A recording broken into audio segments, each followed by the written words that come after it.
Valeur sûre et historique depuis plus de 12 ans, le MXU 500 fut le premier gros quad non américain à venir sur notre marché. Il nous revient aujourd'hui en 550 Euro 4 et homologation T3 avec un tarif très serré. Alors est-il encore bon pour le service ou vit-il sa dernière saison? On retrouve Alain, prêt à torturer la bête. Pour cette belle journée provençale, je me retrouve au guidon du 550 MXU de chez Kymco. Bon, c'est pas vraiment une nouveauté, puisque c'est une machine qu'on connaît bien, qui a déjà fait ses preuves depuis pas mal de temps. Bon, pas de gros changements, une machine saine, équilibrée, il y a un moteur qui est sympa.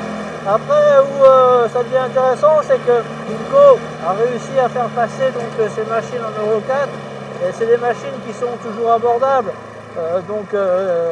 C'est bien de penser un petit peu à tout le monde.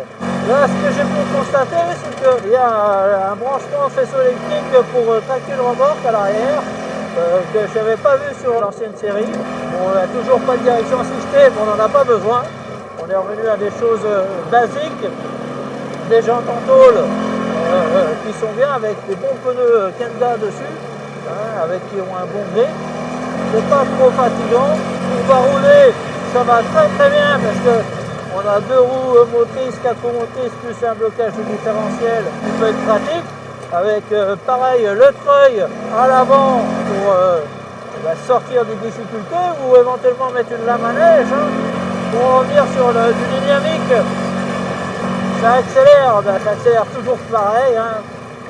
Donc il y a un bon moteur qui développe suffisamment de chevaux pour faire plaisir, pour faire des travers.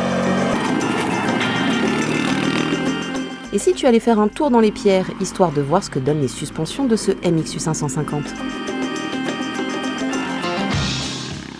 Allez, on va se mettre en 4 roues motrices. Voilà, une bonne grimpette en pierre, tranquille. Et voilà, il y a du couple. Le variateur fait le job. Ça y va, ça monte. Les suspensions sont un poil sèches. Le freinage est relativement bon. On a un bon freinage. On retrouve bien les capacités. Et en plus, c'est une machine qui n'est pas trop lourde. Donc c'est ça qui est intéressant. On se retrouve avec une machine qui a un rapport poids-puissance qui est intéressant. On ne se laisse pas trop encore emmener par la machine.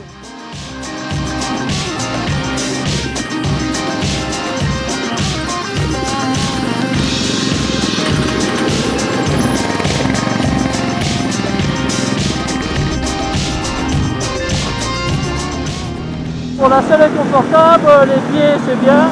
Par contre ça chauffe un petit peu le mollet du côté gauche. Après pour le passager, la place est quelque peu limitée. Maintenant est-ce qu'on mais c'est faisable. Le prix est raisonnable quoi. Donc non, c'est vraiment un bon quad utilitaire basique. Et c'est bien que Kymco conserve des basiques comme ça en référence et d'avoir des valeurs sûres sur lesquelles on peut vraiment se reposer. Et on sait que le moteur, c'est du costaud, il n'y a pas de fioriture et c'est tout beau. Eh bien Alain, tu prends encore du plaisir avec ce MXU. On dirait qu'il se bonifie avec l'âge et les normes. Tu le trouves même mieux que le 700. Et tout cela en déboursant moins. À 6 599 €, ils font encore très fort chez Kymco.